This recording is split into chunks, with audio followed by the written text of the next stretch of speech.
This week I'm reviewing practice clips from the community and breaking down exactly what's working and what's holding people back. If you've ever wondered how to get direct feedback on your playing, you're going to love this. These are real practice clips from my Patreon community, and the mistakes and breakthroughs here are exactly the ones you are probably running into as well.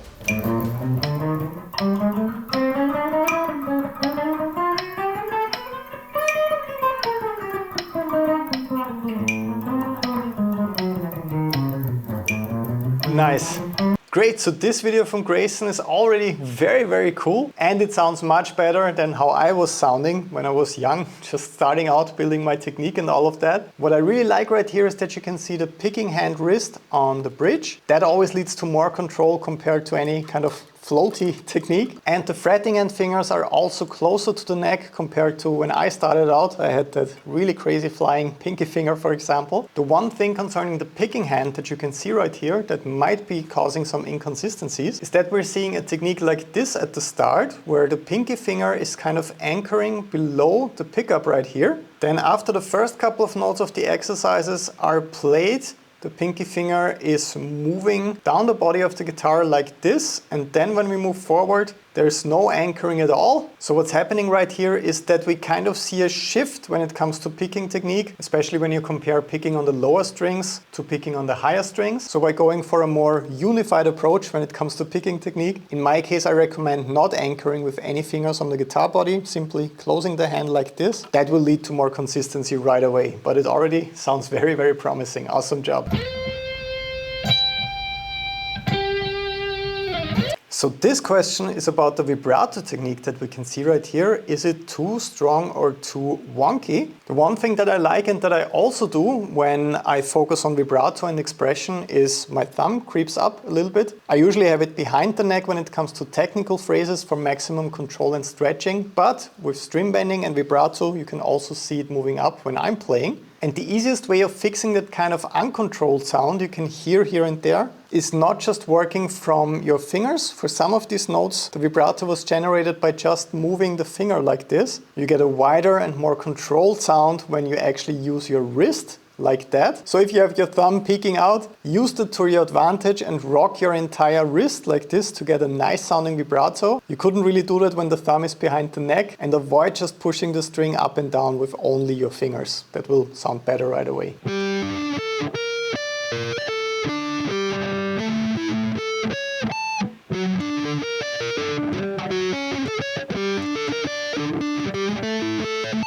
This is one of the most challenging workouts I shared on Patreon, and it already sounds really good. One of the main challenges, of course, is separating the notes, but also getting that economy/sweep picking approach correctly. And when it comes to the picking hand, it's almost perfect already. But when we zoom in a little bit, you can still see small individual picking strokes for every single string. So it's much easier said than done, but my focus with this one would be completely getting rid of those small individual strokes. You tend to always see them a little bit more with the up strokes, not so much with the down strokes, because once the movement starts to look like this as opposed to that, it will start sounding much smoother right away. But once again, really promising. This sounds great. Alexander has been working on this one a couple of weeks already, and it's getting better and better with every single video, so I'm quite impressed.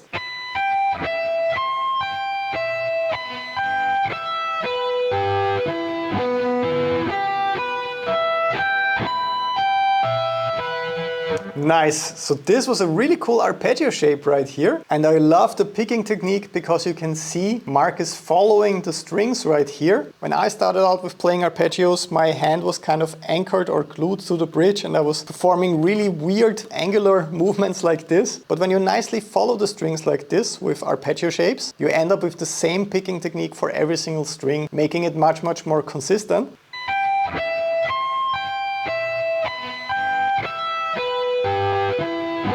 One thing that's often discussed where there's no real yes or no answer concerns the fingering. With this arpeggio you can see that the pinky finger is omitted, so the entire shape is played with the ring finger like this, which results in some stretching that could be uncomfortable or maybe a bit hard to speed up. So that's my main input just for this shape. It might make sense to use the pinky finger since it's easier to stretch this way, but as always with this topic there are many fingerings that can lead to success.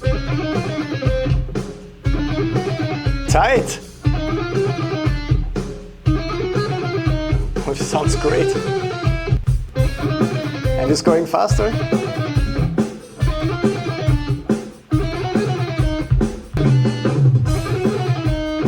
And even faster.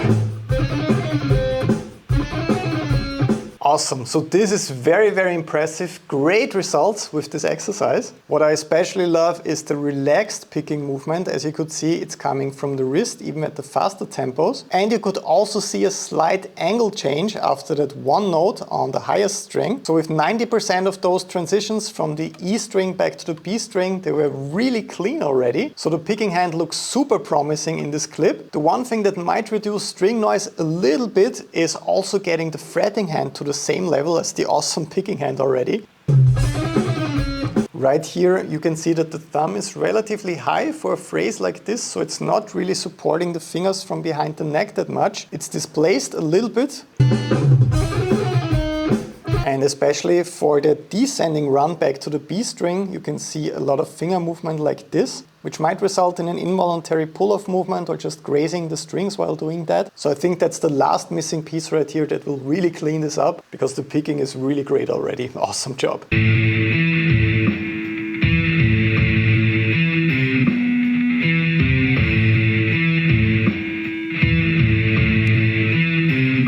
Nice! So this is a beginner clip, and once again it sounds better than when I started out with all of this, which is great to see. The picking technique already looks very promising. I know that it takes quite a while to get the fretting hand fingers under control to develop that nice curl. But what I like is that there's no aggressive anchoring with the index finger right here, which is usually a bad habit beginners start out with, me included. And the question here is, I did notice wanting to rest my hand/palm slightly on the bottom of my guitar on my index side for control. So when it comes to riffs like this or alternate picking, I also definitely rest my palm on the bridge like this, not so much on the guitar, so anything surrounding the bridge. It's really just placed on the bridge like this, and that gives me much more control compared to having it floating like this. I only use that approach for chords. So if the palm is touching the bridge like this, and you can still follow along like this, so it's not anchored aggressively, that's definitely a good habit because it leads to more control. That's fast picking right here.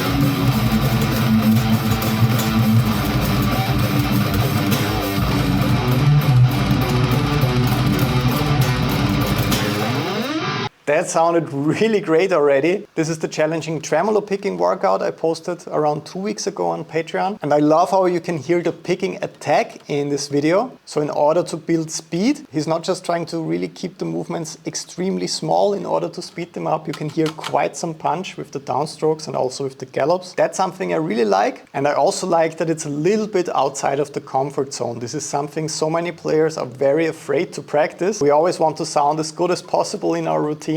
But pushing above what we're comfortable with, as long as we are not hurting ourselves, is always the way to go, and this is very, very promising right here. I remember seeing a clip of the workout last week, and it's already cleaner at this tempo, so the hard work is definitely paying off right here.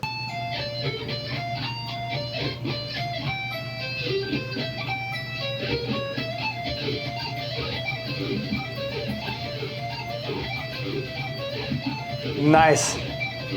Chris is always supplying us with amazing neoclassical shredding in the group. I always love these videos. And this sweep picking sequence already sounds really great. The one thing that always helps me out a lot with speeding up shapes like this is not anchoring the wrist on the bridge like this and moving the pick like that in order to play these shapes. Even for small 3-string shapes, I find myself following the strings a little bit in order to get the same kind of feeling for every single string when I'm picking, instead of rotating my hand like this. So even if it's just a 3-string shape, I would recommend trying this approach out a little bit. It often results in more consistency. Always happy to hear some neoclassical shredding on Discord. So this kind of personalized feedback is exactly what I do every single week inside the Patreon community. If you want me to break down your practice clips and get access to my full 30-day guitar technique courses, practice packages, guitar profiles, backing tracks, all that good stuff, that's where it all happens. Just click the link down below, join a membership with Discord access, and you will be on the channel next week already. Nice. Always great to hear some Metallica in the group as well. I remember learning this riff and it also was a bit frustrating for me at the start. The one thing you can see again in this clip that concerns the picking hand is that there's some floating hand picking involved right here, which makes it very tricky to hit the right string every single time. You will find that you get much more control once you rest your palm on the bridge like this. It's also hard for me to hit the correct string every single time when I pick individual strings like this. So this is the detail that will fix this quite quickly. And what I can also see right here is posture related. So you can see that the headstock of the guitar is kind of pointing downwards like this, which makes it very hard to play correctly, and you develop some bad habits with your fretting hand because it almost kind of has to reach down in order to reach the right frets. So if you have a short strap just like me, go for a posture that looks like this if you just have the guitar hanging from your strap like that, and avoid anything like this. And what also greatly helps with posture, of course, is getting a footrest just like this, placing it on the ground and either putting your right foot on it so that the guitar is resting like this, or the left one so that you can get this so-called classical position, which I use very frequently for practicing because it's great for my back and also for my technique in general.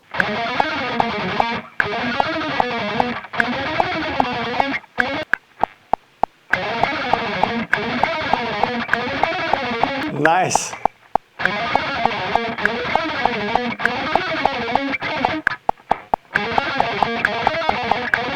This sounded really great already. We're not seeing much of the picking hand right here, but the fretting hand is enough to admire in this video. Because most of the time the fingers are super close to the neck. It looks like a very ergonomic technique, which is of course very important when it comes to playing fast, clean and controlled. And I love the analytical description of the exercise, saying my little finger definitely loses control at higher tempos. So with this shape right here, where only the index, middle and ring fingers are used, you can see the pinky bending away. And since there's a whole step after that first note, I feel like going for the fingering index, ring, pinky finger right here could add a little bit of a pinky finger training twist to the exercise. But aside from that, the speed is definitely there with the picking, with the fretting hand technique as well. Sounds very cool. And I like that the sound is used right here with no reverb and no delay, no tricks. So you can really hear the string transitions, the hand synchronization, and make out the little details that still need a bit of improvement. But I love this raw practice clip, very impressive.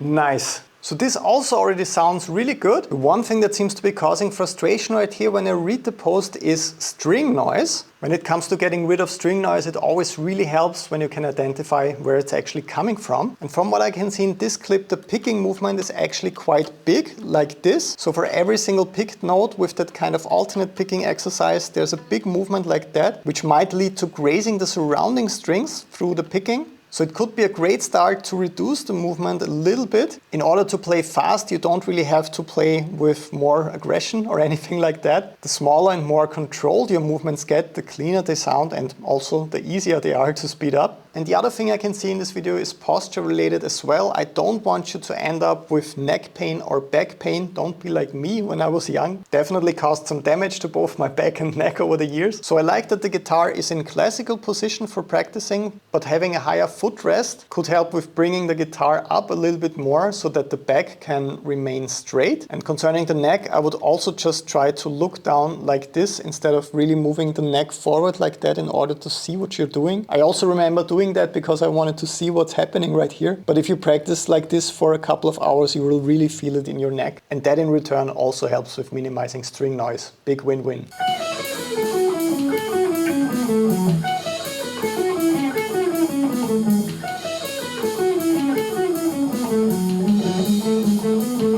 This is super impressive right here. Awesome job, Chris. So Chris is always playing the craziest exercises with a Les Paul that's hanging pretty low, which doesn't necessarily make things easier. What I love right here is although the guitar is hanging quite low, the thumb is still nicely supporting the fingers right here, and you can also see that the picking hand is following the strings in order to get some clean results with the exercise.